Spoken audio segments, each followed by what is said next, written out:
Then when we were up there, he told me to kiss him, and I did. I ended up hooking up. It's been an on and off again shit show for the past 2 years. Welcome to the Kum and Giggle show, where laughter always flows. Full of joy and good vibes, let's banish all our woes. Stories and jokes to make you smile. Tune in and let's engage. Join us on this fun ride, turn the page. Hello, everybody. I'm Nickey Huntsman, and today we have a local comic, John Brown. Hello, I'm John. Nice to meet you. Nice to meet you, too. All right. So this is actually our first time meeting. He saw me post, and he asked if he could come on the podcast. Yeah. And surprisingly, I haven't met him yet because I go to a lot of comedy things locally, and we know a lot of mutual people, but, you know, sometimes you just don't cross paths. I'm not really out in the local scene as much as I should be these days. I just kind of do my show at Loonees and a few things here and there. I've been getting I go out to there Loonees more. a lot, though. Like, Loonees is my favorite. Yeah. Have you been to the dark hour yet? Yeah. You have? I have one time. I haven't gone regularly, but I have gone. Yeah. So we might have like seen each other and just not talked. I don't know. Well, that's how it works. I'm usually drinking and talking to like Joe Bruno and other people. Right. Yeah. Well, I brought you some stickers. And Yay. so I brought you some Denver dildos. These are my only like material specific merch that I sell at shows. I have a bit about Denver dildos. I won't do it here. That would be weird. That's really cool though, and I actually kind of want to put that on my car. And you can sneak it onto somebody else's car, which is also fun. I have my John Brown logo stickers and a couple of Dark Hour stickers that were designed by Charlie McMullen. I love it. Yeah. Nice to meet you. Nice to meet you. I'm excited. And thank you for the presents. These are so cute. Yeah, I had heard that you were around. You know, I know about your other pursuits just from, you know, talk around town. Like, oh my God, there's a porn star doing comedy in town now. Hopefully mainly positive stuff. Well, I wouldn't say positive or negative, just like the novelty of like, ooh, there's a porn star here. And, Okay. you know, I'm a pretty enthusiastic porn consumer myself. So, So have you seen my work? after I heard about you, yes, I did go look, but I only once. I saw you worked with Lauren Phillips, and I was like, oh, she's legit. Oh, we've been friends for years, and we've Yeah. worked together a bunch. And I've known Lauren since we were both brand new before we had followings. No, it's an interesting situation. I feel like if I know you personally, it's weird for me to watch that That's understandable. output as well. Not that there's no judgment about it or anything, but you know, I used to hang out in the strip club when it was the Appaloosa Gentlemen's Club. Mm-hmm. I used to go there at least once a week for like 3 years, and I was working at the time. It's weird. Let me just tell you. Okay. So I used to be a birthday party clown when I was in my 20s. So like Wayne Gacy. See, everybody fucking says that. And no. In fact, John Wayne Gacy's clown name was Pogo the Clown. Yeah. And among professional clowns, it's forbidden to name your clown Pogo the Clown because he's a disgrace to the clown community, you know, because he turned it into something evil. And if you were doing it... I didn't know that it was a bad taboo name to do that name now. Yeah, it's actually like forbidden officially among the World Clown Association to name your clown Pogo the Clown. So, but yeah, that's the first thing anybody says, especially these days. It's like, but anyway, I used to be a birthday party clown, and I would twist balloons at Joe's Crab Shack. I have a bit about it that I talk on. I love Joe's Crab that I tell Shack. on stage. Yeah, I would go on their kids' night and twist balloons at the tables and stuff and fuck around. And then when the kids' night was over, I would go over to the Appaloosa Gentlemen's Club, and I had my full costume, twisting balloons, doing magic tricks in the VIP lounge, the whole thing. And I got to be really good friends with a few of the girls that worked there. There was featured dancers, you know, the porn stars would come through, and I had a collection of their autographs and stuff. I got to meet Sophie D. I love Sophie. yeah. We're actually friends. She's cool. That was a big moment for me. I got to take a picture. She's shorter than I expected. Yeah, she's itty bitty, and she looks just as good in person as she does in pictures. Like, You'd be surprised. She actually does look like a little doll. If you guys ever look up Sophie D, her photos are not like severely edited. She's got a very polished look now. She used to be more like, I don't know, real. I think it's. I don't know how to put it in a way that doesn't sound disrespectful. I never knew her in the real days. I've only known her as like having work done. Yeah. Well, I found out about her post boob job, pre dental work, I think. So that's kind of my favorite version of her, but my opinion is meaningless. So, but yeah, I got to twist balloons at Ginger Lynn did a retirement party at the Appaloosa, and she did some shit that I thought was absolutely wild. She was covering herself with whipped cream and chocolate syrup and stuff, and then they were selling spoons in the audience. Oh, that's cool. And they could just get a spoon off of her. Yeah, it kind of grossed me out, to be honest. I mean, it's smart though. That's something that does sell, and I've heard of grosser things. Did you hear about years ago? I think it was Bella Thorne who sold her dirty bathwater. Oh yeah, I've heard for $100 for like a little vial of it. Yeah, and people were buying it, like Twitch streamer e-girls. Yeah, I heard about that. That's crazy to me. Like, people will buy the weirdest things. You'd be surprised. Yeah. I don't understand and maybe you can speak with some authority on this, but I don't understand the like social interaction between a fan and a performer where it becomes so like the dudes become so like emotionally attached, and then it's just a money faucet, and it's like. Well, I understand it because there's a lot of lonely people in the world. Yeah. Like, one of the things that I offer on my OnlyFans or my Minx or my Sex Panther is called the girlfriend experience, where if they're messaging me, they can say, "Hey, baby, how was your day? I miss you so much. I love you." And you get the words of affirmation and stuff back, even though it's a complete stranger you never met on the internet. Like, if they pay for the weekly girlfriend experience or whatever, I'll message back, "I love you too." And I have certain fans that want to call me their wife. Wow. And want me to call them husband.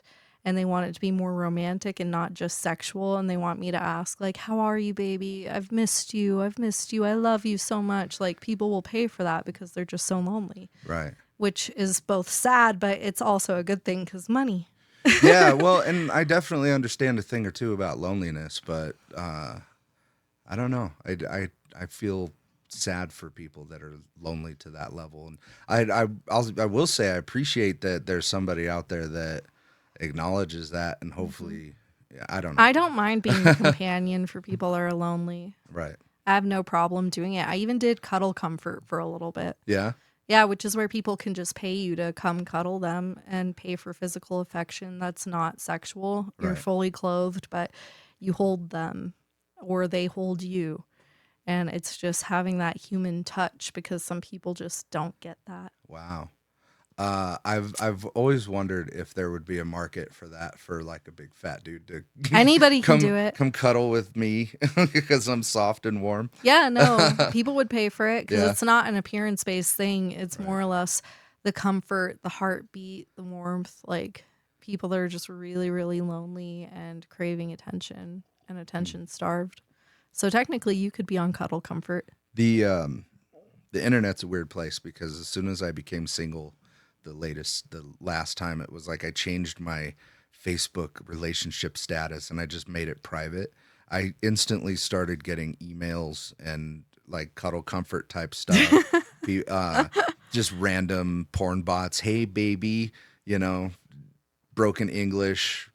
They weren't bots if it's broken English. If it's broken English, that's somebody in Nigeria. That's another example, but I was definitely getting bots. I was getting, just bombarded with like, single lonely dudes. Man, he's vulnerable, get him. It was weird. It was really strange. That is really weird. So I'm coming to peace with just being single for now.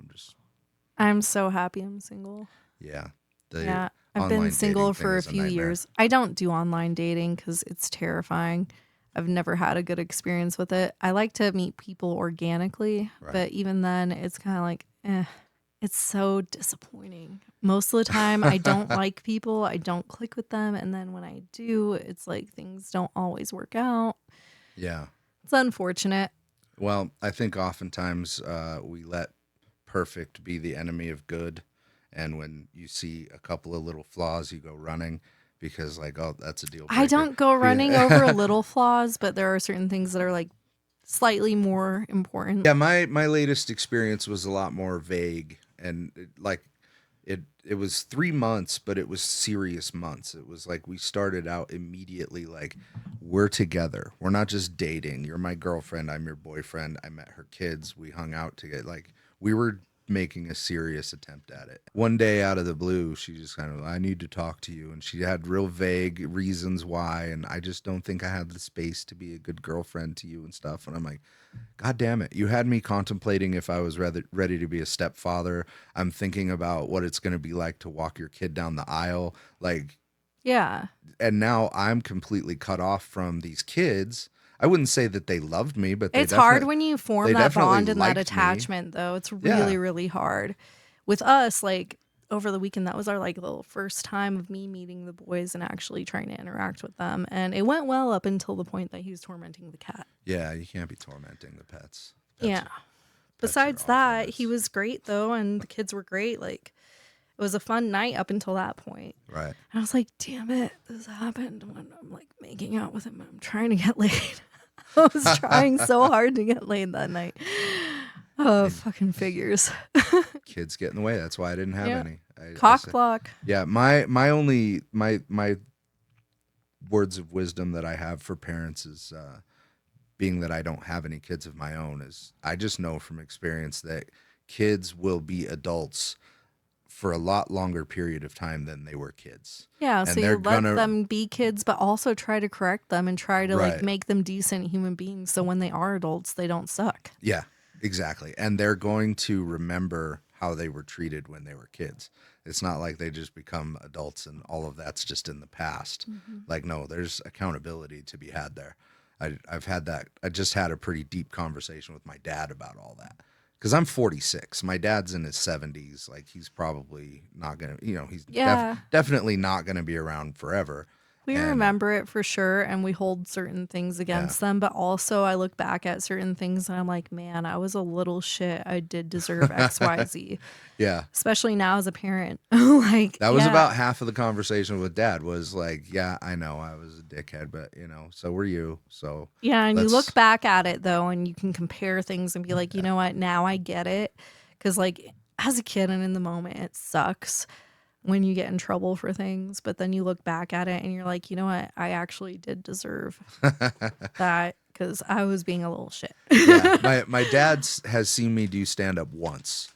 He lives out in the wilderness in Idaho, like way out there. He's basically self-sufficient. He's like 30 minutes from his own mailbox. He's way out there. And he was in Colorado and he saw me do like a shitty like bar show where there wasn't even a microphone. We're just standing by the pool table yelling. Oh, man. It was like some veterans fundraiser thing. And so there was supposed to be a show, but the equipment didn't show up. So we're like, well, things fall apart sometimes. Yeah. You still have to make sure the show goes on. And so on that trip, I had just found out that my dad smoked weed. And I was like, you motherfucker, man. I've been hiding that from me? Yeah, I'm like, I've been trying to keep it a secret from you that I smoke weed for 30 years. And now I find we could have been smoking weed the whole time. So I was telling jokes about that, and he kind of got a kick out of that. But I do not think my dad would like my comedy at all. So my parents, I've invited them to things, and my dad said, well, maybe I'll come at some point. My mom, she's just like, it's just going to be embarrassing because you're going to be telling sex jokes and you're going to be so inappropriate. And I'm like, that's not all I tell. I make jokes about other things too. But thanks, Mom. Thanks for the encouragement. My mom was very supportive of like me doing theater productions and yearbook and choir and Girl Scouts. And my mom was always at my things growing up. But now that I'm an adult film star and now that I'm doing comedy, she's like, you're just going to be making sex jokes the whole time. And it's going to make me feel uncomfortable. You gotta stick with the things that you're. I mean, I tell sex jokes, but I tell other jokes too. Well, it's and you're not not about sex. You're definitely not the only comedian that tells sex jokes. I mean, you don't. Oh, have I'm to not. be... But my parents are both really old. They were born in the 50s. My parents were 40 when they had me, so my parents are in their 70s. Right. So they're from a little bit of a different time period. And my mom is like ultra conservative, straight edge, very tight ass. My dad's the one that I got my sense of humor from, and my dad's the wild one of the two. Okay. Yeah, see, I have the opposite setup. My dad thought it was really stupid that I was being a birthday party clown until he saw me paying my bills with it. And then when I started doing comedy, he was pretty chill about it, except his thing was, don't be crude. And he said, I would rather you not be crude. And I'm like, well, I don't give a shit what you would rather. Yeah. And also, you're talking to the wrong guy. I grew up on Sam Kinison and Andrew Dice Clay and Eddie Murphy. Same. I grew like, up on all of those. The crude shit is my favorite kind of comedy. And, you know, I try to throw a little art in there, make a point here and there, but you know, I'm a dancing monkey at the end of the day. If I wanted to be a pastor or a priest or something, I would go do that. Or I grew up watching The Man Show with my dad. Yeah. And my dad, like, he would make me a glass of chocolate milk and my friend Brittany, and we'd do ziggy, zoggy, oi, oi, oi. And we would chug with the fox at the end of the episodes. That is, you are steeped in toxic masculinity. Yeah. No, it's funny because I make a lot of very inappropriate sex jokes. That's just my sense of humor. And I vibe with people like that. And a lot of my humor, like, it's not politically correct. Right. I say things that are sexist, things that are racist, just different things, but I'm not a racist or a sexist. It's just the humor I grew up on. Right. And even like my ex-husband, my daughter's father, like, we had this type of rapport back in the day. He called me his little saltine cracker, and he was my Gookie Bear because he was Asian. Oh my goodness. So we had like racist nicknames for each other, and we called Grace our Korean cupcake. And then he taught her how to say "I'm a gook" when she was 3, and she'd be bouncing around the kitchen. I'm a gook. I'm a gook. Oh no. But her dad taught her that, and he was the Asian parent. Yeah. So I'm like, you know what? That one's not on me. Right. But yeah, if he taught her, then hey. I'm like, it's politically like incorrect. It's bad. I know, but I feel like if you're just getting a joke out of it and you're having fun with it and you're not trying to be offensive, I feel like it should be acceptable in the aspect of you're just trying to have fun as long as you're not hurting people directly. I would go a little bit further. That last part's the most important. I would say even if you are trying to be offensive, if you're making a joke and you're trying to be offensive, it's going to hinge on how good that joke is. So it can be super offensive, but if it's a good joke, I mean, that's true. Art is getting away with it, right? That's what Anthony Jeselnik said. So I'm like, he said it. I'm going to take that. That's what I'm going to run with. Art is getting away with it. So yeah, I will say when I did my Swallow Cost jokes on the Comedy Store stage, I was actually surprised because out of all the shows that I've done stand up at, because I've done a few different like actual performances besides Mike's. Right. I don't get to do them as often as I would like because I'm busy, but that's the only show where I actually had people from the audience come up to me and ask me for my socials after I went up. yeah. People thought I was fucking hilarious. That one where I actually got offensive, but also I was like, oh shit, I'm running short on time. So I did a little bit of crowd work too. Okay. And my crowd work mixed with my super inappropriate, offensive jokes, like got people coming up to me after. And that's the only time that's happened. Yeah, if you can keep them on your side with your personality, you can get away with a lot of heinous shit.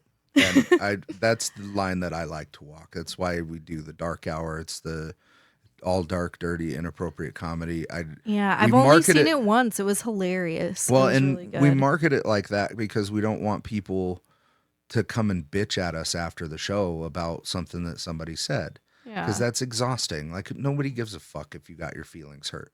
We're doing a performance. If you didn't like a piece of the performance, that's fine. But you don't get to like come up and tell somebody they're a bad person because they made a joke. Like, everybody else in the room might have laughed at that joke, but that one lady's going to scream at you. And it's sorry, but it's always a lady. It's always a lady.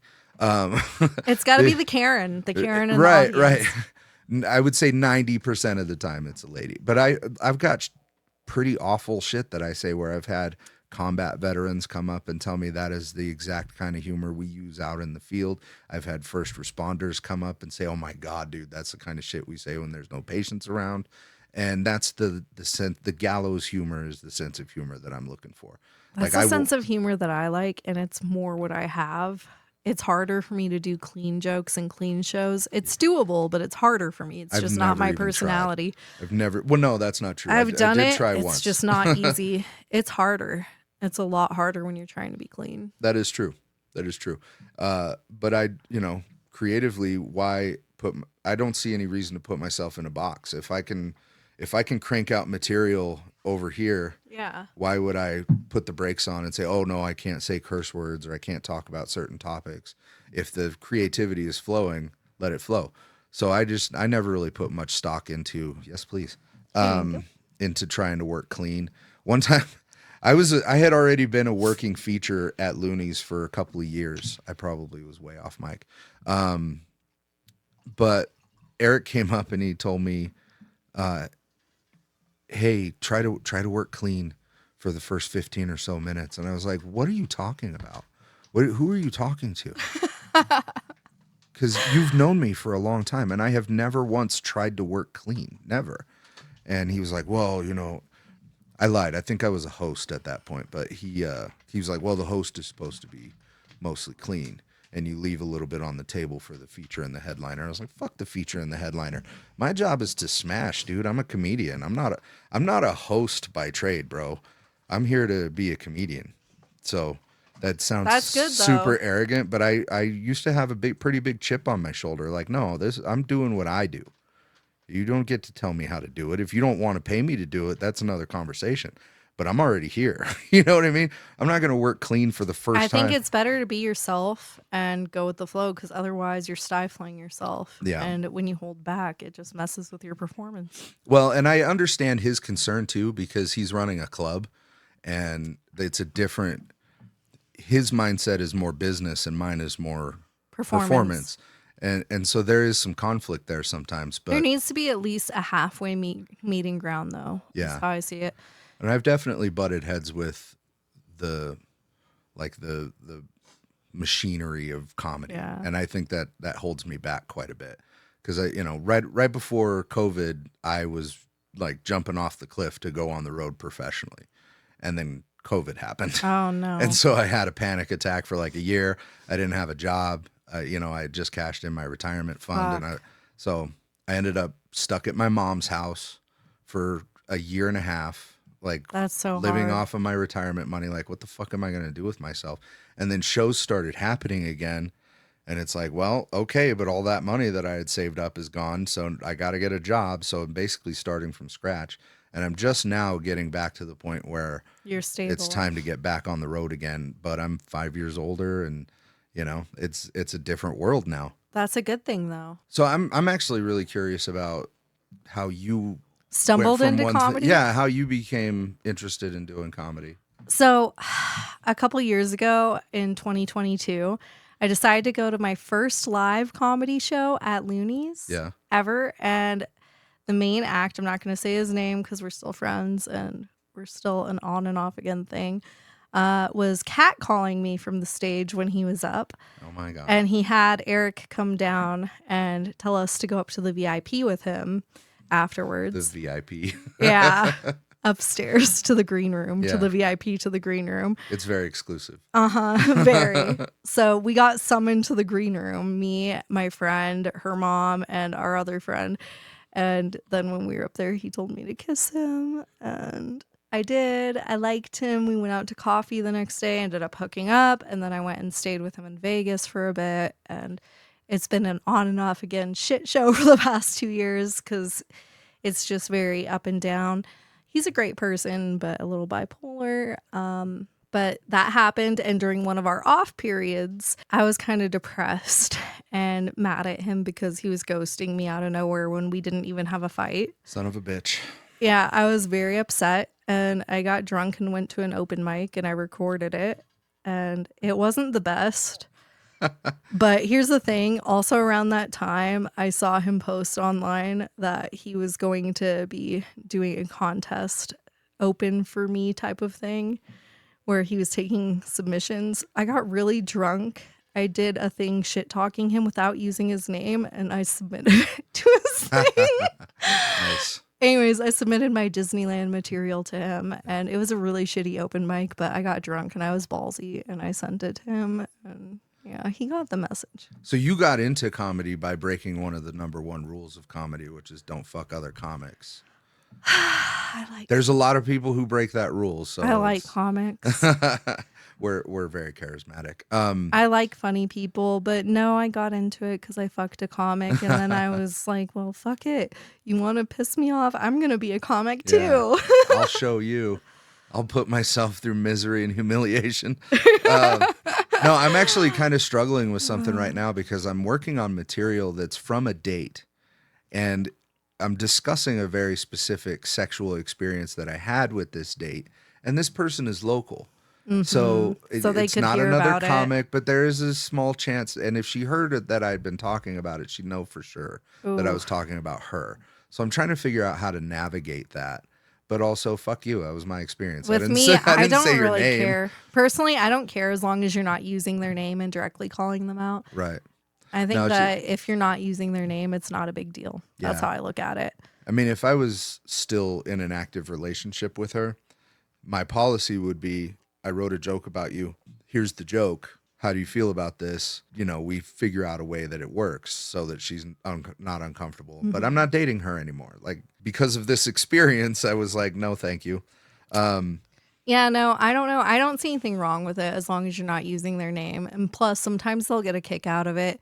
I know that the person that I made my Disneyland jokes about, that I've been in the on and off again thing, like, I know he got a kick out of it. And I know he fucking told people because one of his other comic friends, Bobby Lee, made a remark about him having a Disneyland dick and stuff and was okay. joking about it. And I was like, that's from my stand-up. He showed my shit to Bobby Lee. Yeah.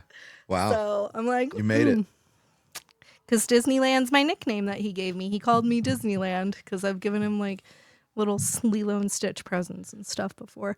Okay. But no, he called me Disneyland, so I put it in my joke and I brought up that he had a Disneyland dick and it reminded me of Splash Mountain and shit and just squirting jokes and inappropriate stuff. I have never been approached after a show by like a groupie. Never? Or no, not once, not ever. I've only had it And happen you one just time. go to a show and the comedian is after you. It's not fair. Oh, he was like, hey, tits, come to the stage. I want to get you pregnant right now. That's what he said straight up on the Jesus. stage at Loonees. I was like, what the fuck? But also, I'm tipsy and I'm horny. Yeah. And I had a crush on him when I was a kid.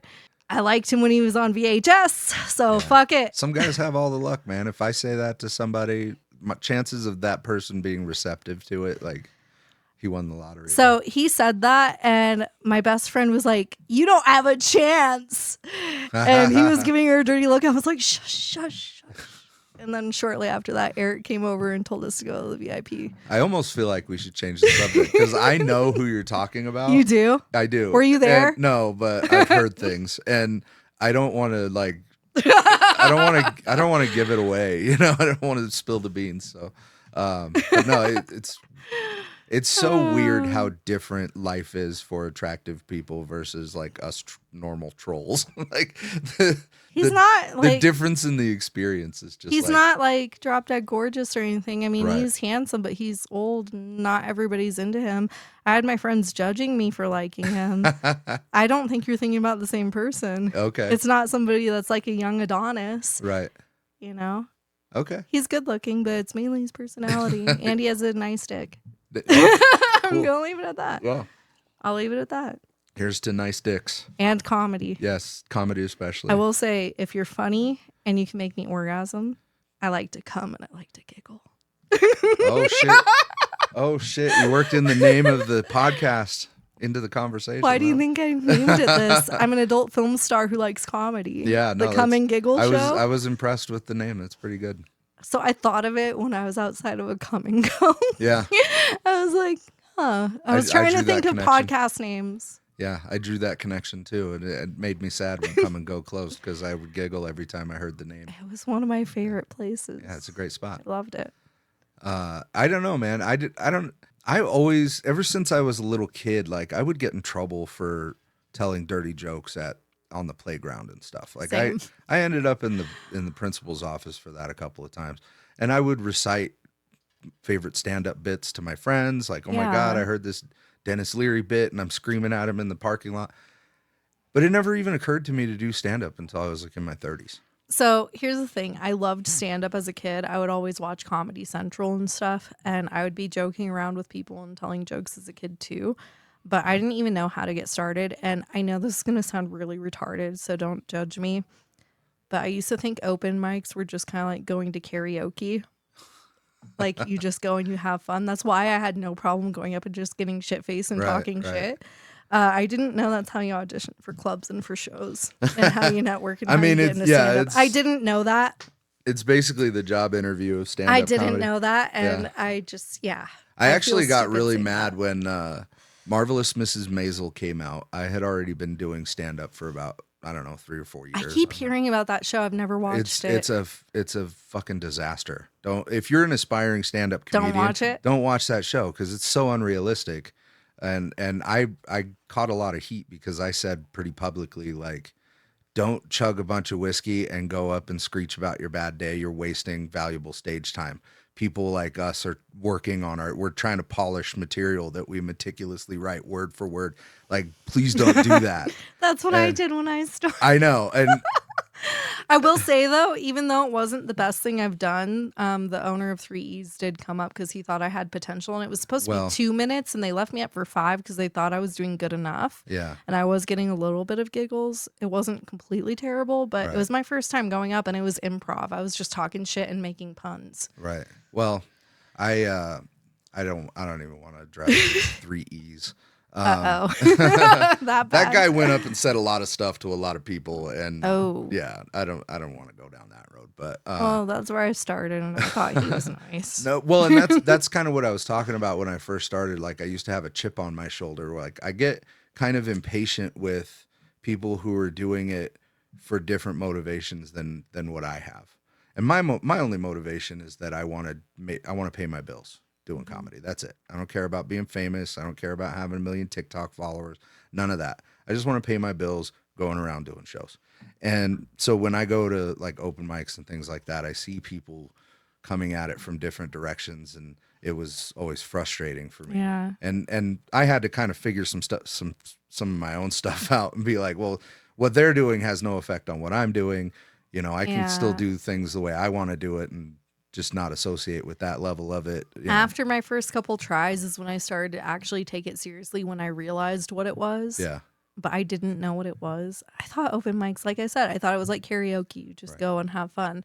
But when I realized what it was, I actually started to take stand-up classes. I have a stack full of comedy books that I bought. And actually, I want to show you. Okay. 1 second. Here's the thing with stand-up. Like, once I realized like that there's an actual art to it, a craft, and that you actually have to write and do things. After I went to a couple of open mics, and after I realized, hey, I actually do like this and I actually want to get good at it. Right. That's when I started to buy books. And when I signed up for classes. So you bought the whole damn library? I bought this one, The Hidden Tools of Comedy.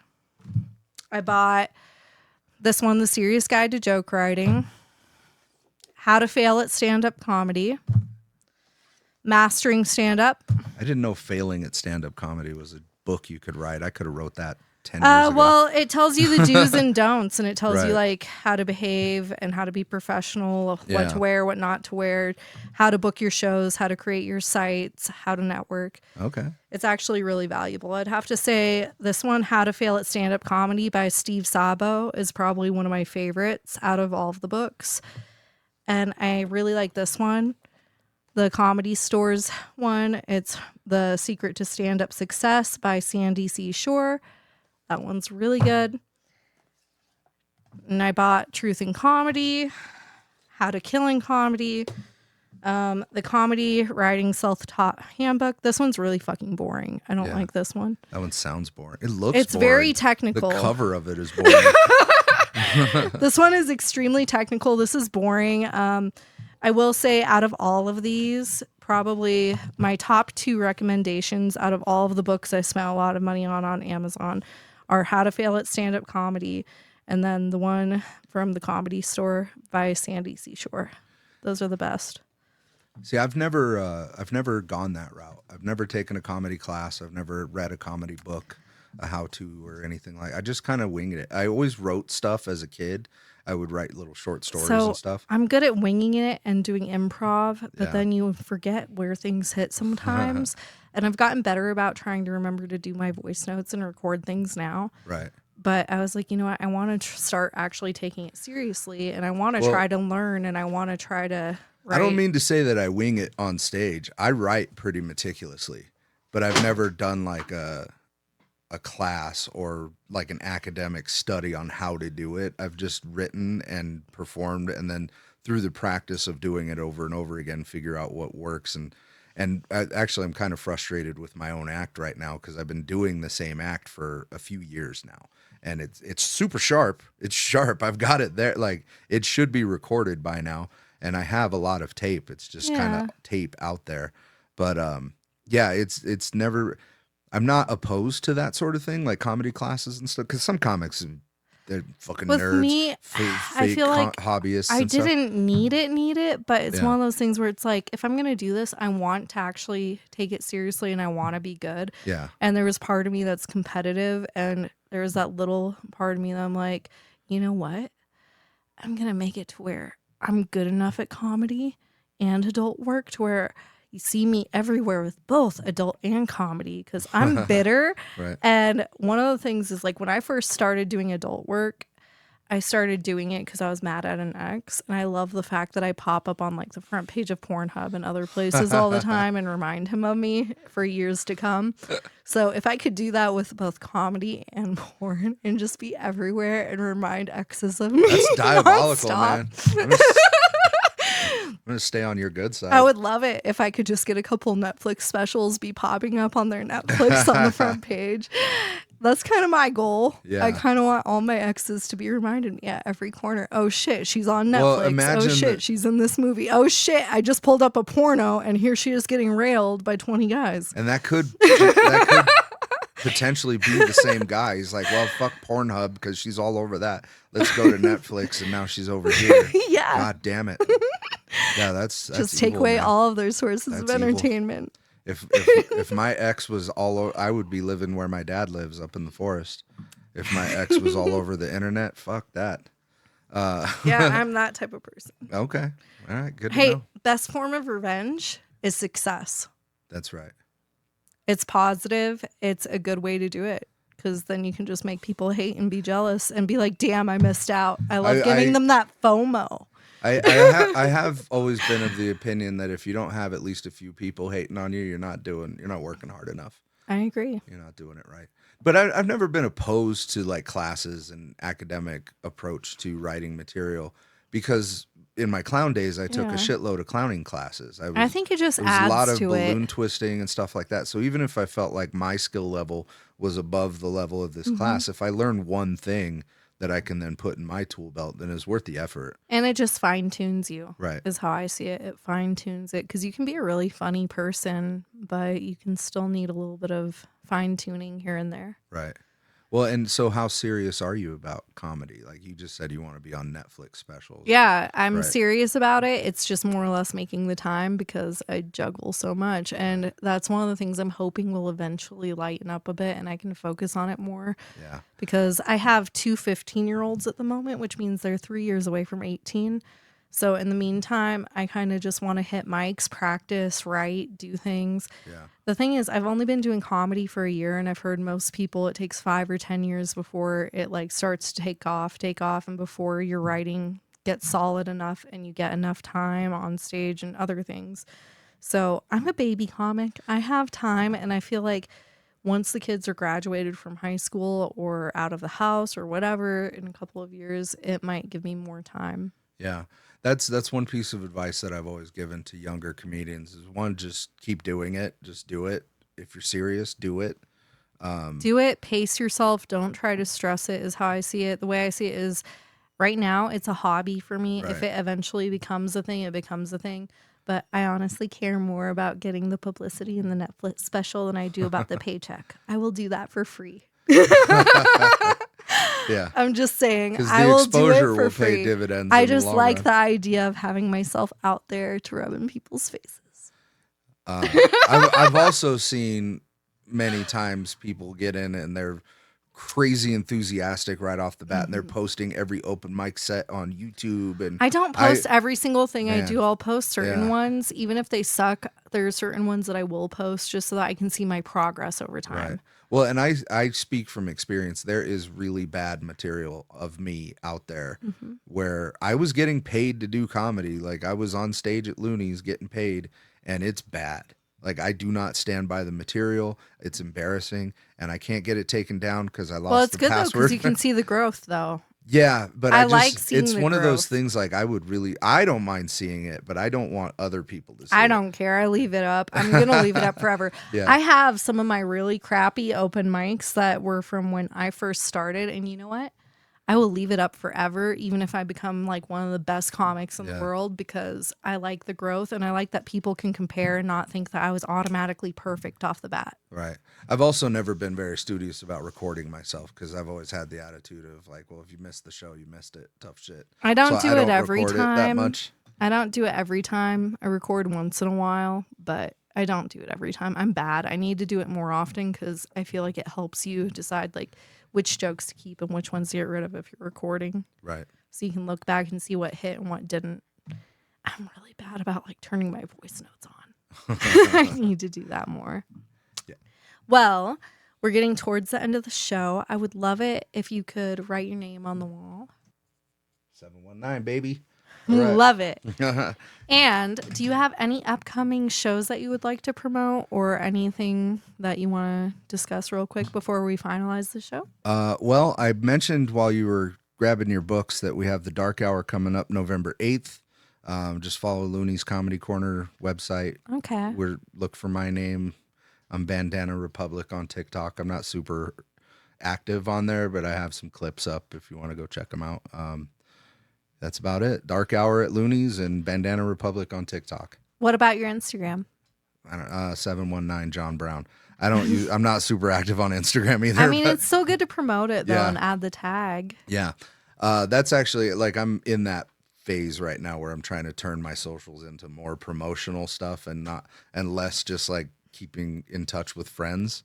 Yeah. And my Instagram's actually really funny because when I first joined Instagram, I kind of saw it as a joke.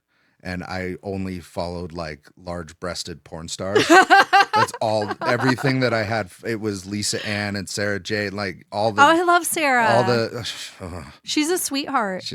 See, I need to hang out with you because I want to meet these people. Not even on like oh my God, it's you. But like I want to have conversations. Sarah with them. J and I, we've never shot, but we've Right. worked together at booths. Like Yeah. we've been for the same company signing merch and Right. stuff. So we've hung out at conventions. But so my Instagram to this day, when I go to search for something, it's nothing but jiggling boobs. And you know how they show you like suggested reels and stuff? Yeah. It's all that now to this day, even though I've been trying to shift it over. Like I collect playing cards. There's decks of cards on my Instagram. There's comedy stuff. There's all kinds of other things that I've been doing for like 7 years. Yeah. But the algorithm is still just tits in your face, boy.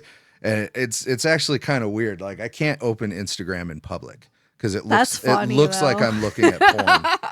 I love that. Yeah, I thought you might appreciate That's that. hilarious.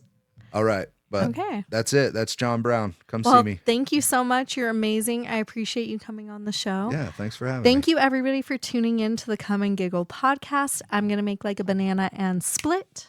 I'll see you again soon.